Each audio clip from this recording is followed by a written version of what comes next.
Bien, ahora hablemos de cascada de activación. ¿Qué es la cascada de activación? Es el proceso mediante el cual un linfocito T reconoce un antígeno y el reconocimiento de ese antígeno va a llegar al núcleo de la célula y lo va a activar. Entonces, la cascada de activación no es más que desde el paso 1 de la sinapsis, ¿qué tiene que ocurrir para que todo, digamos que todo el proceso se llegue al núcleo y el núcleo genere cosas? Más o menos. ¿Cuáles son mis componentes de la cascada de activación? Primeros componentes. Necesito un receptor. Este receptor le llamo TSR. El TSR no puede enviar señales intracitoplasmáticas. Para enviar señales intracitoplasmáticas requiere otras moléculas accesorias, que son las moléculas de señalización. Esas moléculas las revisamos en la estructura y son un heterodímero de CD3, dos heterodímeros de CD3, una cadena Z, dos cadenas Z. Y de estas moléculas habíamos entendido o conceptualizado que sus colas intracitoplasmáticas tienen unos dominios con una alta capacidad de interactuar con un fosfato. Estos dominios los conocíamos como dominios de tipo ITAM, moléculas de adhesión de tirosinasas. Entonces son regiones a las cuales se puede pegar un fosfato. Y quedamos, o recordando, había 3, 6, 8, 10 y TAM en el TCR. El otro componente, porque estamos hablando de que está ocurriendo una sinapsis, es decir, mi TCR está reconociendo un antígeno, pero no era suficiente. También yo requiero que mi CD4 reconozca al MHC. Entonces, mi molécula de CD4 reconoce al MHC. En ese momento que hay un reconocimiento de MHC,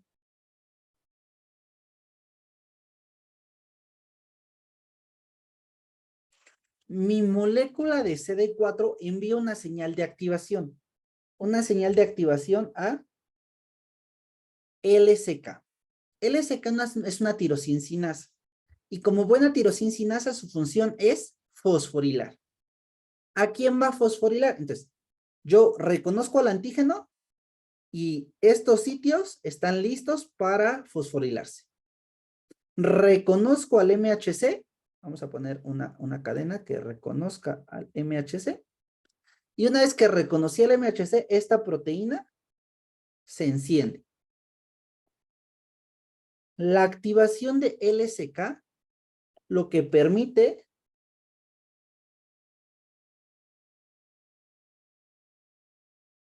es la fosforilación de los ITAM.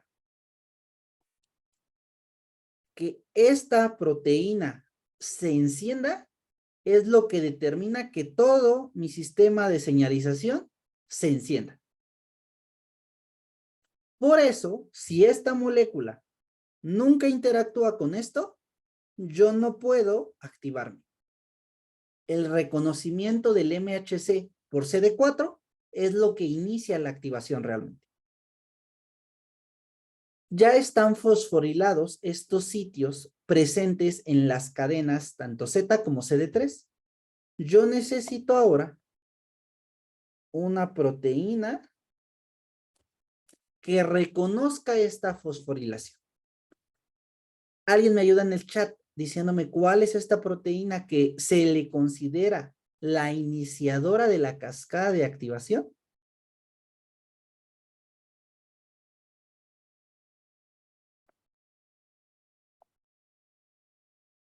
La molécula es SAP70. SAP70 reconoce que los ITAM están fosforilados y gracias a eso se fosforila y empieza a fosforilar otros elementos. ¿Va? Entonces yo tengo SAP70 ahora.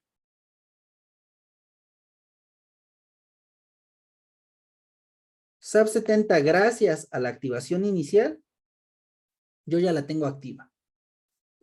SAP70 va a lograr o va a permitir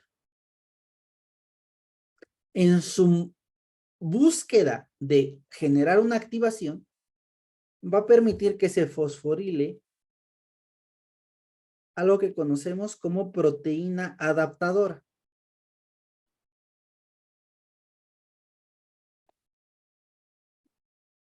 La proteína adaptadora, aunque directamente no puede cortar o no puede funcionar como enzima, lo que sí puede hacer es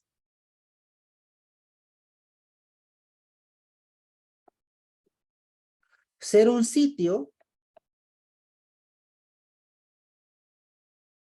de anclaje de proteínas.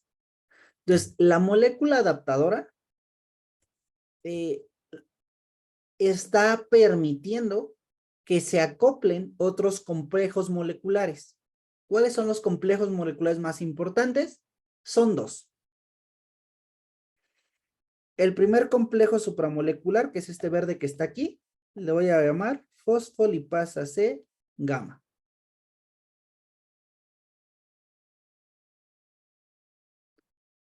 El otro complejo, que no vamos a hablar mucho de él, pero que también tiene una relación directa con lo que está pasando, es un complejo. Déjenme usar 70 un poquito. Llamado SOS-GRB2.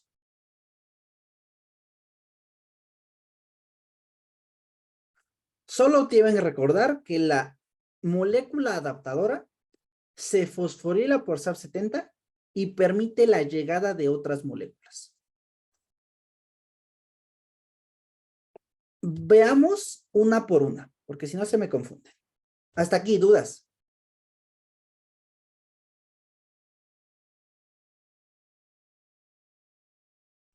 La fosfolipasa C gamma ya estaba en el sitio, pues bueno, en ese sitio, o cómo es que también se fosforila. No, normalmente esta fosfolipasa C está libre en el citoplasma. O sea, muchas de estas moléculas andan por ahí circulando. Cuando, si nos damos cuenta, según mi dibujo feo, esta fosfolipasa C gamma tiene dos sitios de reconocimiento de fosfatos. Entonces puede estar toda la vida ahí, pero reconocer un fosfato, reconocer otro fosfato, reconocer un fosfato.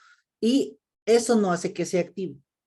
La única forma de que se active es que ambos fosfatos estén en el lugar preciso. ¿Quién permite esa precisión? La adaptadora. Hasta que la se fosforile, esta molécula puede activarse, igual que estas de acá. Tanto fosfolipasa C gamma como SOS-GRB2 necesitan que alguien haya fosforilado la adaptadora para inducir la cascada. Gracias. ¿Sí? Entonces, imaginemos que la adaptadora ya reconoció, bueno, ya se fosforiló. SOS y GRB ya se activaron. Y al momento de activarse ocurren muchas moléculas en medio. Nosotros lo vamos a dividir en que esto genera una vía llamada la vía de las MAP sinasas. La vía de las MAP sinasas los principales representantes son RAS y son RAC. No importa ahorita ni RAS ni RAC, pero seguramente en sus clases de genética, en sus clases de cancerología, que no verán muchas, en sus clases X o Y, se relacionan con enfermedades. Las mutaciones de RAS o las mutaciones de RAG. Entonces, solamente por eso medio ténganlos en cuenta. Pero lo que sí me importa es la vía de las MAP sinasas. La vía de las MAP sinasas, en todo el proceso de activación, va a formar, o sea, se ocurren muchas moléculas intermedias que no son representativas, pero va a generar a Sejun y a Cefos. Imaginen a Sejun así. Imaginen a Cefos así. Cuando Cefos y Sejun se generan, no pasa absolutamente nada. Pero si por alguna razón Cefos se une a Sejun, en ese momento estas dos moléculas ya no se llaman Cefos y Sejun. Ahora se llaman AP1. AP1 es un derivado de la vía de las MAP sinasas. Este derivado de las vías MAP sinasas es algo fundamental porque los conocemos como factor de transcripción. ¿Qué hace un factor de transcripción? Lo que suele hacer un factor de transcripción es que yo tengo una célula, tiene su núcleo, y los factores de transcripción tienen una propiedad muy particular, que es que, Oiga, profe, oigo, ¿de dónde salió la vía de MAP sinasa? bien, ¿se acuerdan que les decía? Hay dos complejos que se pegan al adaptador. Complejo número 1, SOS-GRB. Complejo número 2, fosfolipasa gamma. La vía de las MAP sinasas depende de todo esto. No entramos en detalles de cómo, por qué, cuándo. Solamente quédense con la idea de que SOS y GRB2 inician la vía de las MAP sinasas. Con eso es suficiente. Ah, ok, gracias. ¿Va? Bueno, o sea, inicia cuando, o sea, para que se me quede, pues, Sí, cuando se pega SOS o GRB2 a la proteína adaptadora. sí. Ok, gracias. Aquí no estamos hablando de muchas cosas, pero que estas dos se activen, lo que va a hacer es pegar fosfatos. Entonces va a haber una molécula intermediaria a la cual se le pegó un fosfato y en el momento que se pegó un fosfato se vuelve activa y esa molécula activa le pega otro fosfato a otra molécula. Cada una de estas es una molécula tipo MAP. Entonces, como todas las MAP se están activando, hay un chorro de MAPs, se llama las vías de las MAP sinasas. Todas pegan fosfatos. Entonces, es una cascada enorme de moléculas intermediarias que generan esta activación. Entonces, esa vía de las MAP sinasas va a concluir con la generación de Sejun y Cefos. Sejun y Cefos, cuando se fusionan o cuando se pegan, forman AP1. ¿Qué es AP1? AP1 es un factor de transcripción. ¿Qué hacen o para qué sirven los factores de transcripción? Primer elemento, pueden cruzar membrana nuclear. Entonces, Cefos y Sejun unidos o AP1 van a cruzar membrana nuclear. Y entonces la pregunta es, ¿y para qué les sirve cruzar membrana nuclear? Bueno, porque estos factores de transcripción no solamente cruzan membrana nuclear. Cuando cruzan la membrana nuclear, van a interactuar con el DNA y van a hacer que el DNA haga procesos de transcripción o procesos de traducción o lo que necesite. Entonces, regresando. La primer vía que vemos es la vía de las MAP sinasas. La vía de las MAP sinasas genera como factor de transcripción que vamos a poner en rojito AP1. Y este AP1 va a llegar al núcleo. ¿Bien? Ok. Ahora, la fosfolipasa C-gamma 2, bueno, en este caso la fosfolipasa C-gamma, que es la 1. ¿Qué me interesa que sepan de la fosfolipasa gamma 1? En la membrana nuclear existen fosfolípidos. El fosfolípido que me interesa a mí en este escenario es el inositol difosfato. Entonces, el PIP2.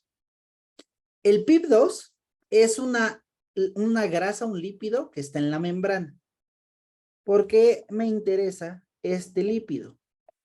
Porque la fosfolipasa C-gamma que se encuentra en el T, su función es cortar a los lípidos de membrana. Entonces, esta fosfolipasa C-gamma va a segmentar al PIP en dos componentes.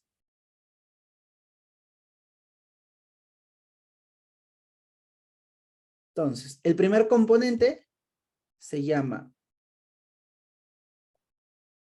diacilglicérido y el segundo componente se llama inositol 3-fosfato o inositol trifosfato.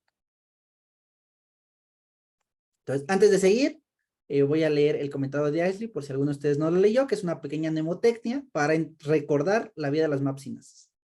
Entonces, si ustedes quieren encontrar AP1, tienen que pedir ayuda. Entonces, SOS.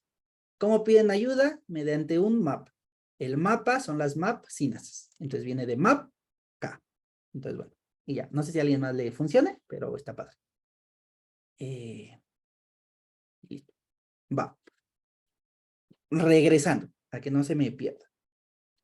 LAT era mi molécula adaptadora. LAT la fosforiló una sinasa, que es AP70. Esa fosforilación permite que haya reclutamiento de otras proteínas. Y la enzima que llega, que es la más importante, bueno, no es la más importante, pero es una de las dos importantes de las vías, es la fosfolipasa C-gamma. La fosfolipasa C-gamma tiene la capacidad de romper lípidos. Corta al inositol, bueno, al PIP2, al fosfoinositol difosfato, y lo va a cortar en dos componentes, diacilglicéridos e IP3. Cada uno va a dar lugar a una vía diferente. El diacilglicérido, nada más, no vamos a entrar en detalles, nada más sepan que lo corta la PKC, la fosfocinasa C, y ese corte de la fosfoquinasa C hace un chorro de cosas en medio y termina en la formación de un factor de transcripción. Ese factor de transcripción ya lo conocemos y es el NF-κB. Esto implica que la segunda vía de activación mediada por diacilglicéridos da lugar a NF-κB. Todas las moléculas del medio no son tan representativas, solamente quiero que se acuerden que en la vía de ruptura del diacilglicérido necesito una enzima llamada PKC.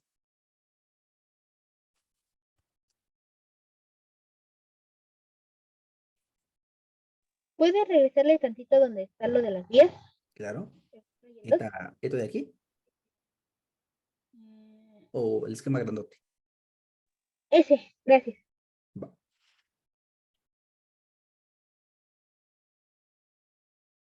Entonces llevo dos vías. Vía de las MAP sinasas, que me genera un factor de transición llamado AP1, vía del diacilglicérido que me genera un factor de transcripción llamado NF-κB. Y por último, tengo al IP3.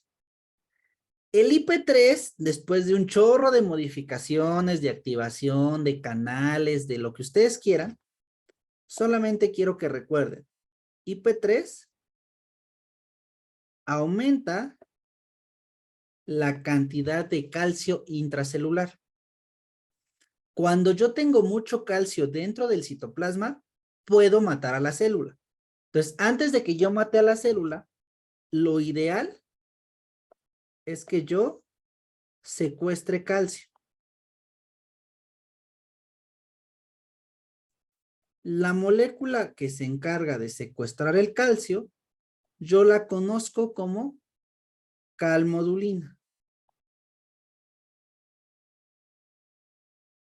Calmodulina casi nunca trabaja sola.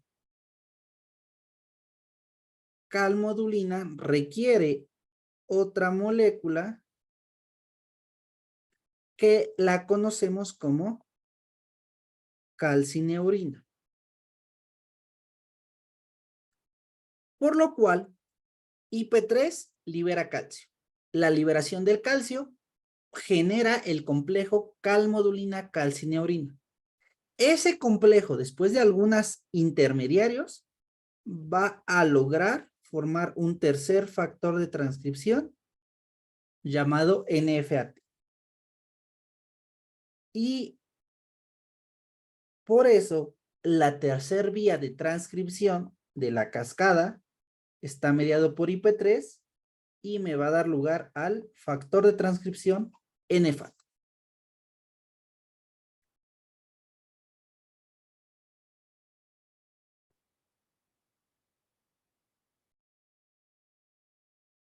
Datos a recordar de cada una de estas vías. Voy a poner un poco más grande a ver si se acuerdan. Para la vía de las MAP-sinasas, yo tengo que juntar Seyun más Cefos. Para la vía del diacilglicérido, yo requiero una enzima llamada PKC. Para la vía del NFAT, yo necesito el complejo calmodulina, calcineurina.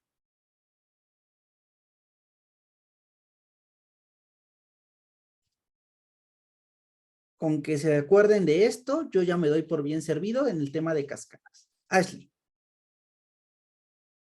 Profe, el NF-kappa beta era lo de inflamación, ¿no? Claro. Y dijo que cuando hacía esto de aumentar el calcio era para mandar a apoptosis la célula. ¿Sí dijo que No, apoptosis? normalmente sí. Cuando una célula recibe mucho calcio intracelular, tiene riesgo de liberar citocromo C y generar apoptosis. Entonces, yo lo que busco es no hacer eso. Yo no quiero matar a mi célula. Yo lo que quiero es activar al linfocito.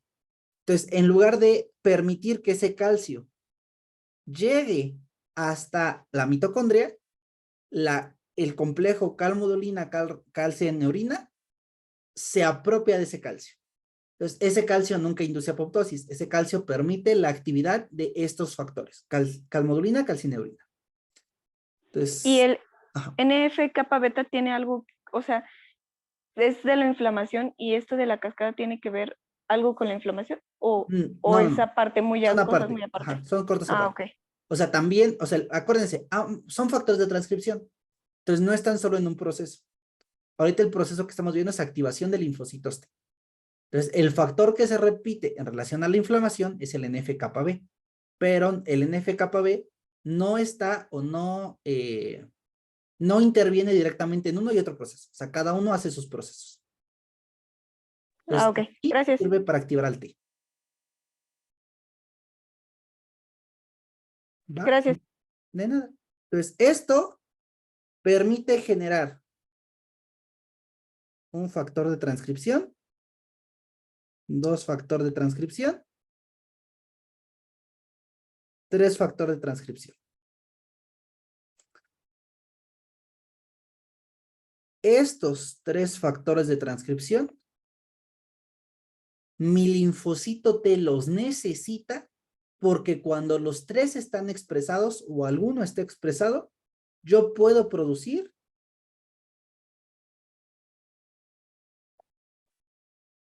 interleucina 2. Todo este show de cascadas, el objetivo era producir interleucina 2.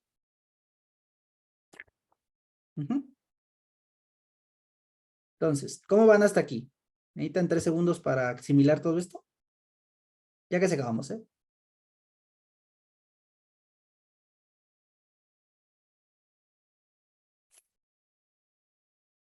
Va, lo tomaré como un no y acabemos. Cascada de activación. La cascada de activación del linfocito T está determinado por 3 procesos. Bueno, yo lo quiero ver como 3 procesos, ustedes veanlo como los números que les hagan sentido. Proceso número 1, reconocimiento del antígeno y fosforilación de los ITAM. ¿Cómo ocurre eso? El TCR reconoce un antígeno y envía señalización. El CD4 reconoce un MHC o el CD8 reconoce un MHC y activa a LSK. LSK es una enzima que le pega fosfatos a los sitios ITAM. Y ahí se acabó mi primer proceso. Ese primer proceso ahora tiene ITAM fosforilados y el receptor pegado a un antígeno. Punto. Segundo proceso, la identificación de los ITAM fosforilados. SAP70 es la proteína iniciadora de la cascada que reconoce la fosforilación de los sitios ITAM. Una vez que los reconoció, va a ir a pegarle fosfatos a una adaptadora llamada LAT y al pegarle los fosfatos a LAT, favorece que se unan 2 moléculas, bueno, 2 complejos. El complejo GRB-SOS y el complejo de la fosfolipasa C-gamma. Y ahí se acabó el segundo proceso. Ya tengo la molécula adaptadora fosforilada y los 2 complejos activadores gracias a esta adaptadora. Proceso número 3, formación de los factores de transcripción. GRB-SOS activa la vía de las mapsinasas y genera C-YUN y C-FOS que dan lugar a AP1. Fosfolipasa C-gamma corta a un lípido de membrana y genera 2 fragmentos, diacilglicéridos e IP3. Cada uno va a generar una vía independiente. La vía de diacilglicéridos activa fosfosinasa C, la PKC corta o rompe a estos fragmentitos y al final permite la activación del NF-κB. Entonces tengo el factor de transcripción NF-κB liberado. Y cuestión número 3, la molécula de IP3 internaliza calcio, ese calcio se secuestra por el complejo calmodulina calcineurina y la presencia de estos 2 complejos me genera la producción de un factor de transcripción llamado NF. Que yo tenga NFAT, NF-κB y AP1, su objetivo es generar interleucina 2. Y listo. Así de sencillo es la cascada. Ahora. Oiga, profe. Claro. O sea, para ya formar la interleucina 2, ¿se tienen que formar los 3 factores de transcripción o con que se forme solo uno? Es lo ideal. Lo ideal es que tenga los 3 para tener suficiente interleucina 2. Pero la realidad es que aunque uno solo se genere, ya hay interleucina 2. O sea, no lo suficiente, pero ya hay interleucina 2. Ok, gracias. Nada. Ok, ahora. ¿Para qué me sirve? Pues haber gastado tanta energía en producir interleucina 2. La interleucina 2, cuando está libre, muchas de mis células, como en este caso es el linfocito T, suelen tener receptores de interleucina 2. El receptor de interleucina 2 está conformado por 3 fragmentos. El receptor de interleucina 2 alfa, el receptor de interleucina 2 beta y el receptor de interleucina 2 gamma. Son los 3 fragmentos de receptor. Ahorita les digo para qué este chorro, no se preocupen. Cada uno es un elemento. Por ejemplo, el alfa es de 25, el beta es de 122 y el gamma es de 132. La realidad es que lo único que quiero que se aprendan de aquí es el CD25. ¿Por qué? Porque lo entenderemos más adelante. Entonces, lo único que yo quiero es que ustedes sepan que para que un linfocito T pueda reconocer a la interleucina 2 que se acaba de liberar, necesita un receptor de interleucina 2. Y ese receptor de interleucina 2 tiene 3 fragmentos. ¿Por qué les digo este en rojito? Porque este es el único de ellos que es inducible. En escenario normal, su célula va a tener la subunidad beta y la subunidad gamma. Pero hasta que se active realmente esa célula, lo que voy a encontrar es la expresión de la cadena alfa, que también conozco como CD25. Cuando regresemos a los reguladores, quedará claro por qué. ¿Duda, Sheila? Sí, entonces, tanto el beta como el gamma son constitucionales y el alfa es solo cuando ya se encuentra la interleucina 2 rondando, por decirlo así. Sí, justo. Gracias. ¿Para qué le sirve al linfocito T recibir la interleucina 2? ¿O por qué quiero, pues sí, cuál es el objetivo para esforzarme tanto en producir interleucina 2? La interleucina 2 es la encargada o la responsable de generar proliferación, expansión clonal, que bueno, es parte de la proliferación, supervivencia y diferenciación.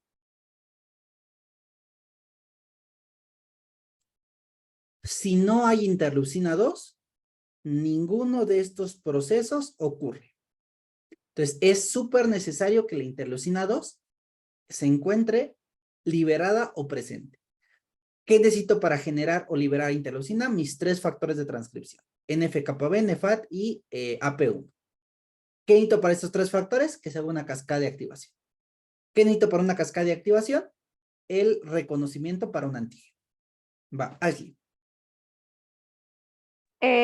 Pero va a ser la proliferación y la expansión, bueno, todas esas características, pero de los linfocitos T o de todas las células en especial. O... En este caso, principalmente los T. Sí tiene un impacto en los B, pero más importante en los T. Gracias. Entonces, todo esto es egoísta. Todo esto es para que el T se pueda activar bien. Ya después que el T esté bien activado y diferenciado, ya activo a los demás. Pero ahorita solo me importa activarme a mí. Es lo que piensa el T, es egoísta, ególatra, por sí mismo. Bien. Profe, Sí, Maripaz. me repite rapidito eso último, por favor. Claro, el linfocito T necesita para sus propios procesos la producción de interleucina 2. Entonces, esta producción de interleucina 2 es para fines autócrinos. Yo como linfocito T me estoy activando y lo que hago para activarme, es decir, reconozco un antígeno, activo mi núcleo y una vez que activé mi núcleo, produzco interleucina 2. Y esa interleucina 2 va a regresar a mí como linfocito T para generar proliferación, supervivencia y diferenciación.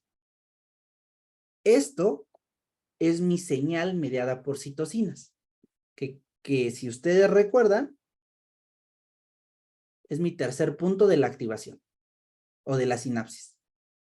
Entonces yo reconozco, amplifico, produzco citocinas. Esto es resultado de la sinapsis inmune. Reconocer, activar, bueno, amplificar y señalizar. Generar citocinas. ¿Qué citocina es la más importante para todo esto? La interleucina 2. ¿Qué hace la interleucina 2? Se pega a su receptor y favorece en el linfocito T proliferación, expansión clonal, supervivencia y diferenciación. Por ahí hay más cosillas, pero con estas son suficientes. Profe, pero y lo de, es que lo que no entendí es lo de IL-2. Ah, ya está debajo. Lo de IL-2R, pues. O sea, ¿eso de dónde salió? Va. Esta de aquí es la interleucina 2. Para que la interleucina 2 funcione, ¿a dónde tiene que llegar? A un receptor de interleucina 2. El receptor de interleucina 2 es este de acá, o que está representado este verdecito. Entonces, si yo veo al receptor de interleucina 2 separado, yo podría decir, bueno, tengo una región alfa, tengo una región beta y tengo una región gamma. Ese es representativo, es esquemático. Entonces, tiene 3 regiones. Esta es la región 1, esta es la región 2, esta es la región 3. Y como le comentaba a Sheila, la región beta y la región gamma son constitutivas. Esto implica que todos los linfocitos T por existir ya las tienen, mientras que la región alfa es inducible. Entonces tiene que haber interleucina 2 para yo poder inducir la presencia de el receptor de interleucina 2. Ahorita vemos en qué momento ocurre eso. Ok, profe, gracias. ¿Más o menos? No, sí, ya, o sea, la interleucina 2R se une, o sea, ahí es a donde llega específicamente el IL-2, ¿no? Sí. Ok, gracias. Doctor, Sí. ¿me podría recordar qué es la expansión clonal? Está bien difícil. La expansión clonal es un proceso específico de los linfocitos T y B. Consiste en que una célula original, en este caso el linfocito T, crea clonas o crea células que tienen el mismo receptor que la célula original. Es decir, cada una de las células que salgan de esta célula original tienen la misma especificidad. Entonces, es un proceso de proliferación único de los linfocitos, en lo cual lo más importante que van a mantener en las células hijas es la especificidad de su receptor. Entonces, todos los linfocitos que vengan de este linfocito original van a compartir la molécula contra la cual va dirigida la respuesta. Y eso tendrá importancia más adelante. Sí, Ashley. Entonces, como es una expansión clonal y tienen los mismos, ¿van a reconocer siempre el mismo antígeno? Justo. Ah, ok. Pero, Gracias. como ya se activó, porque ya está haciendo expansión, la fosfatasa o el CD45 ya está en el centro. Entonces, todos estos linfocitos que son clonas son más rápidos a la hora de activarse contra el mismo antígeno. Gracias, profe. Bien. Para acabar, eso no era, contamos aquí.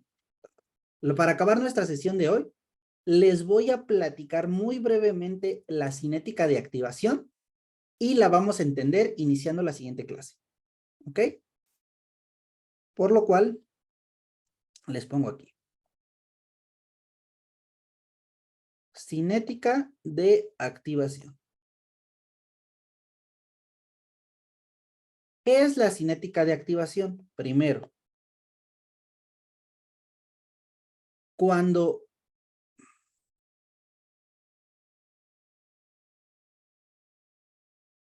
Mi línea roja es una línea de tiempo.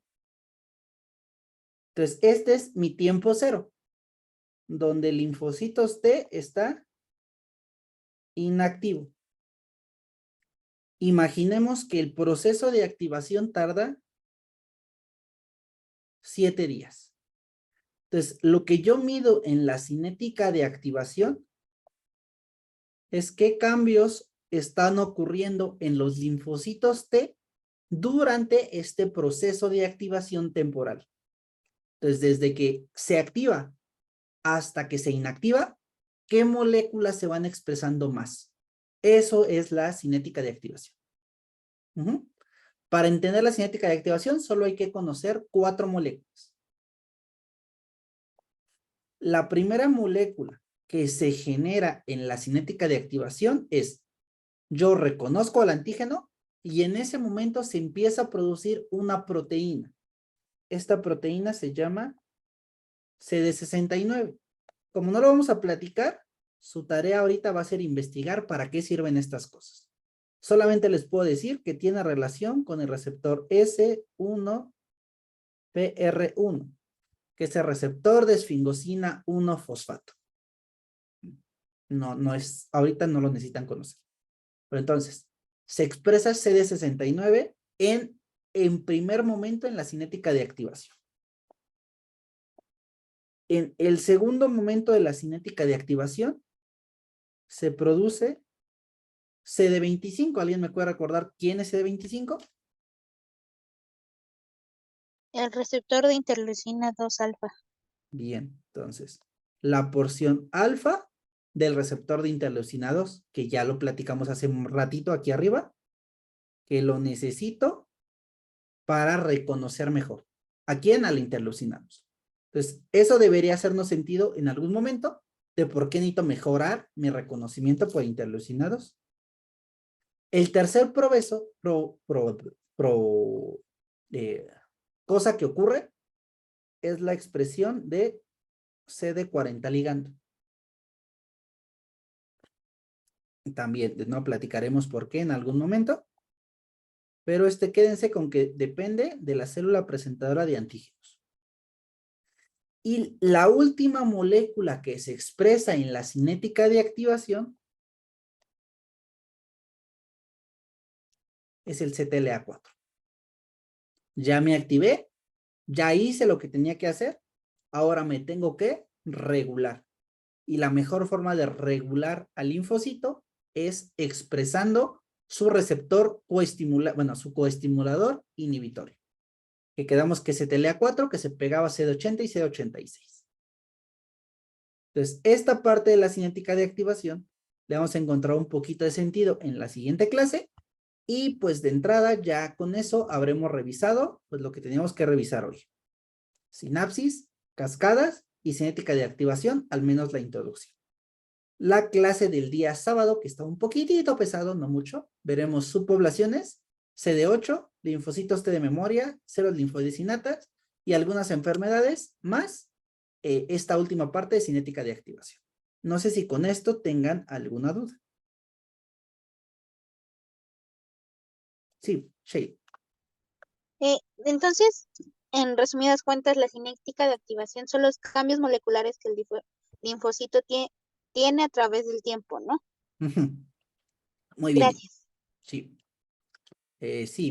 Bueno, el canal, nosotros tenemos una pequeña iniciativa que es pues una academia médica, pero para cursos de clínicas.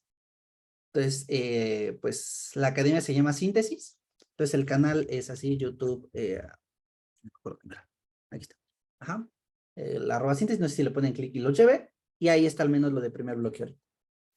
Eventualmente subiremos contenido gratis y bueno, ya cuando algún día sean niños grandes y quieran tomar clases de clínica, nos avisan para decirles qué cursos damos.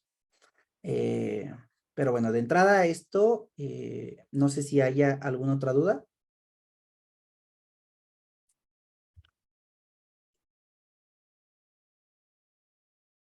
Pues listo, entonces acabamos activación de linfocitos T parte 1. Ahí yo tengo con ustedes pendiente grabar MHC y grabar una generalidades de origen de la diversidad, así como puntos clave, para aquellos que no les quedó claro, que fueron varios, que al menos tengan una idea general del tema y que puedan ver MHC bien, ahora sí, y ya. ¿Cuándo? No tengo idea. Yo espero que ya puentecito, bueno, puentecito semana, yo tengo un poco libre, entonces, pues ya lo podemos revisar, lo puedo subir, lo puedo grabar y ya lo podemos revisar cualquier dudita que haya o exista. Me preguntan, ¿y si yo lo vuelvo a revisar esto, o lo de las semanas pasadas, o lo del año, o lo que ustedes quieran, y me surgen dudas? Con mucho gusto. Pueden, ya estoy en el chat, o sea, yo no quería estar en el chat por si querían hablar mal de mí, pero pues ya estoy ahí, entonces pueden ponerlas directamente en el chat de WhatsApp si tienen alguna duda y la puedo responder ahí. Si es una duda que necesita un poco más de elaboración, puedo grabar un fragmentito y se lo subo. Y si veo que es prudente, podemos retomarlo al inicio de la siguiente sesión o de alguna sesión, el tema puntual que ustedes llegaran a tener. Entonces sí, o sea, este espacio justo, pues a diferencia de lo que puedan ver grabado, pues sirve para que saquen sus dudas y quede claro desde aquí. Yo sé que a veces es más sencillo pues verlo en video, pero se quedan con muchas dudas. Entonces siempre guarden sus dudas y tráiganlas y las platicamos, ¿no? Por eso como que tiene el temario para que puedan medio adelantarle y llegar con un poco más de noción. Pero si no, pues yo entiendo. Entonces, pues que estén bien, cuídense y los veo el sábado si no ocurre nada grave. Que estén bien. Luego. Bye. Muchas gracias, doctor, que le vaya muy bien. Igual ustedes, buen fin. Bueno, todavía no, pero buena semana. Gracias.